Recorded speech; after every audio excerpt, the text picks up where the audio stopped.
Hi friends, welcome to Krishna's kitchen. ಇವತ್ತಿನ recipe tomato bath. ಕ್ವಿಕ್ಕಾಗಿ ಈಸಿಯಾಗಿ ಆಗ್ತಕ್ಕಂಥದ್ದು. ನೋಡಿ, ಈಗ ನಾನು ಒಂದು ಮಿಕ್ಸರ್ ಜಾರ್ನ ತೊಗೊಂಡಿದ್ದೀನಿ. 2 ಟೊಮೊಟೊನ ಕಟ್ ಮಾಡಿ ಇಟ್ಕೊಂಡಿದ್ದೆ. 2 ಟೊಮೊಟೊ ಹಾಕಿದ್ದೀನಿ. ಹಾಗೆ ಒಂದು ಮೀಡಿಯಮ್ ಸೈಜ್ ಒಂದು ಈರುಳ್ಳಿನೂ ಹಾಕಿದ್ದೀನಿ. ಹಾಗೆ ಸ್ವಲ್ಪ ಬೆಳ್ಳುಳ್ಳಿನೂ ಸೇರಿಸ್ತಾ ಇದ್ದೀನಿ. ಮತ್ತು ಒಂದೆರಡು ಚಕ್ಕೆ, ಲವಂಗ, ಸ್ವಲ್ಪ ಶುಂಠಿನೂ ಹಾಕ್ತಾಯಿದ್ದೀನಿ. ಇದನ್ನು ಈ ಥರ ಪೇಸ್ಟ್ ಮಾಡ್ಕೊತಾ ಇದ್ದೀವಿ. ನೋಡಿ, ಈ ಥರ ಪೇಸ್ಟ್ ರೆಡಿಯಾಗಿದೆ. ಈಗ ಒಂದು ಸ್ಟವ್ ಮೇಲೆ ಕುಕ್ಕರ್ನ ಇಟ್ಬಿಟ್ಟು ಈಗ ಅದಕ್ಕೆ ಒಂದು 2 ಟೇಬಲ್ ಸ್ಪೂನಷ್ಟು ಎಣ್ಣೆನೂ ಹಾಕ್ತಾಯಿದ್ದೀವಿ. ಹಾಗೆ 1/2 ಸ್ಪೂನಷ್ಟು ತುಪ್ಪನೂ ಸಹ ಸೇರಿಸ್ತಾ ಇದ್ದೀವಿ. ನೋಡಿ, ಈಗ ಎಣ್ಣೆ ಮತ್ತು ತುಪ್ಪ ಹಾಕಿದ್ರೆ ಟೊಮೆಟೊ ಬಾತು ಚೆನ್ನಾಗಿ ಟೇಸ್ಟಾಗಿ ಬರುತ್ತೆ ಅಂತ. ಆಯಿಲ್ ಈಗ ಬಿಸಿ ಆಗ್ತಾ ಇದೆ. ಇದಕ್ಕೆ ನಾವು ಪಲಾವ್ಗೆ ಏನು ಬಳಸ್ತೀವೋ ಆ ಥರನ ಐಟಮ್ ಅಂದರೆ ಚಕ್ಕೆ, ಲವಂಗ, ಏಲಕ್ಕಿ ಮತ್ತು ಪಲಾವ್ ಎಲೆನೂ ಹಾಕ್ತಾಯಿದ್ದೀವಿ. ನೋಡಿ, ಈ ಥರ ಎಣ್ಣೆ ಬಿಸಿ ಆದ ನಂತರ ಹಾಕಿದ್ದೀವಿ. ಈಗ ನಾವು ಮೀಡಿಯಮ್ ಸೈಜ್ 2 ಈರುಳ್ಳಿನೂ ಕಟ್ ಮಾಡಿ ಇಟ್ಕೊಂಡಿದ್ದೀವಿ. ಈಗ ಹಾಕ್ತಾಯಿದ್ದೀವಿ.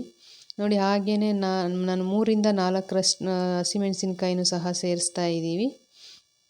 ಈಗ ಹಸಿಮೆಣಸಿನ್ಕಾಯಿ ಮತ್ತು ಈರುಳ್ಳಿನ ಸ್ವಲ್ಪ ಮೀಡಿಯಮ್ ಫ್ಲೇಮಲ್ಲಿ ಇಟ್ಕೊಂಡು ಹಾಗೆ ಫ್ರೈ ಮಾಡ್ಕೊತಾ ಇದ್ದೀವಿ. ನೋಡಿ, ಈ ಥರ ಬೆಂದಿದೆ. ಈಗ ನಾವು ಇದಕ್ಕೆ 2 ಟೊಮೆಟೊ, ಮೀಡಿಯಮ್ ಸೈಜ್ 2 ಟೊಮೆಟೊನ ಕಟ್ ಮಾಡಿ ಇಟ್ಕೊಂಡಿದ್ದೆ. ಈಗ ಅದನ್ನು ಸಹ ಸೇರಿಸ್ತಾ ಇದ್ದೀವಿ. ನೋಡಿ, ಈ ಥರ ಎಲ್ಲನೂ ಮಿಕ್ಸ್ ಮಾಡಿಕೊಂಡು ನೀಟಾಗಿ ಫ್ರೈ ಮಾಡ್ಕೊತಾ ಇರಬೇಕು. ಹಾಗೆಯೇ ಚೆನ್ನಾಗಿ ಇದು ಈಗ ಫ್ರೈ ಆಗ್ತಾ ಇದೆ. ನೋಡಿ, ಈಗ ಎಲ್ಲನೂ ನೀಟಾಗಿ ಎಲ್ಲ ಮಿಕ್ಸ್ ಮಾಡ್ಕೊತಾ ಇದ್ದೀವಿ.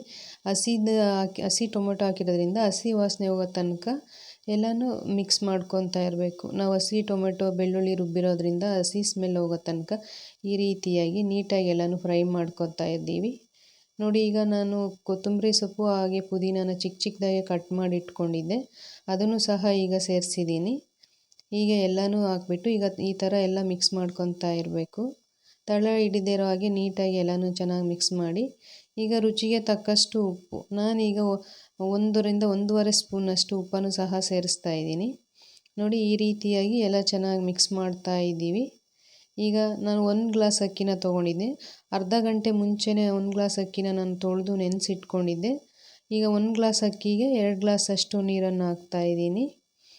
ನೋಡಿ, ಅಕ್ಕಿನ ಹಾಕ್ಬಿಟ್ಟು 2 ಗ್ಲಾಸಷ್ಟು ನೀರನ್ನು ಸಹ ಸೇರಿಸ್ತಾ ಇದ್ದೀವಿ.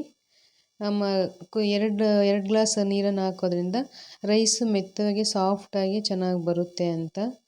ಈಗ ನಾವು ಅದಕ್ಕೆ 1 ಸ್ಪೂನಷ್ಟು ಚಿಲ್ಲಿ ಪೌಡರ್ ಮತ್ತು 1/2 ಸ್ಪೂನಷ್ಟು ಧನಿಯಾ ಪೌಡರ್, ಹಾಗೆ ಸ್ವಲ್ಪ ಅರಿಶಿಣ, ಒಂದು 2ರಿಂದ 3 ಚಿಟಿಕೆಯಷ್ಟು ಅರಿಶಿಣವನ್ನು ಸಹ ಸೇರಿಸ್ತಾ ಇದ್ದೀವಿ. ನೋಡಿ, ಈಗ ಇದನ್ನೆಲ್ಲ ನೀಟಾಗಿ ಮಿಕ್ಸ್ ಮಾಡ್ಕೋಬೇಕು. ಈ ಥರ ಎಲ್ಲ ನೀಟಾಗಿ ಮಿಕ್ಸ್ ಮಾಡಿಕೊಂಡ್ರೆ ಈಗ ಇದಕ್ಕೆ ನಾನು ಕುಕ್ಕರ್ ಕ್ಯಾಪನ್ನು ಹಾಕ್ಬಿಟ್ಟು ಕ್ಲೋಸ್ ಮಾಡ್ತಾಯಿದ್ದೀನಿ. ಲಿಡ್ನ ಕ್ಲೋಸ್ ಮಾಡಿ 1 ವಿಸಲ್ ಬರಬೇಕೀಗ. ನೋಡಿ, ಈಗ 1 ವಿಸಲ್ ಬಂದಾಯಿತು. ಈಗ ನಾವು ಕುಕ್ಕರ್ನ ಒಂದು 2ರಿಂದ 3 ನಿಮಿಷ ನಾವೀಗ ಆರೋದಕ್ಕೆ ಬಿಡಬೇಕು. ನೋಡಿ, ಈಗ ಕುಕ್ಕರ್ ತಣ್ಣಗಾಗಿದೆ. ನೋಡಿ, ಈ ರೀತಿ ಬಂದಿದೆ. ಓಪನ್ ಮಾಡಿದ್ದೀವಿ ಈಗ. ನೋಡಿ, ಈ ರೀತಿಯಾಗಿ ಎಲ್ಲನೂ ನೀಟಾಗಿ ಈಗ ಮಿಕ್ಸ್ ಮಾಡ್ತಾ ಇದ್ದೀವಿ. ಈಗ ನಾವು ಇದನ್ನು ಒಂದು ಸರ್ವಿಂಗ್ ಬೌಲ್ಗೆ ಹಾಕ್ತಾಯಿದ್ದೀವಿ, ಅಂದರೆ ಒಂದು ಪ್ಲೇಟ್ಗೆ ಹಾಕ್ತಾಯಿದ್ದೀವಿ. ನೋಡಿ, ಈ ರೀತಿ ರೆಡಿಯಾಗಿದೆ. ಈ ವಿಡಿಯೋ ಇಷ್ಟ ಆದರೆ ಲೈಕ್ ಮಾಡಿ, ಶೇರ್ ಮಾಡಿ, ಹಾಗೆ ಕಮೆಂಟ್ ಮಾಡಿ. ನಮ್ಮ ಕೃಷ್ಣಾಸ್ ಕಿಚನ್ಗೆ ಸಬ್ಸ್ಕ್ರೈಬ್ ಮಾಡಿ. Thank you for watching.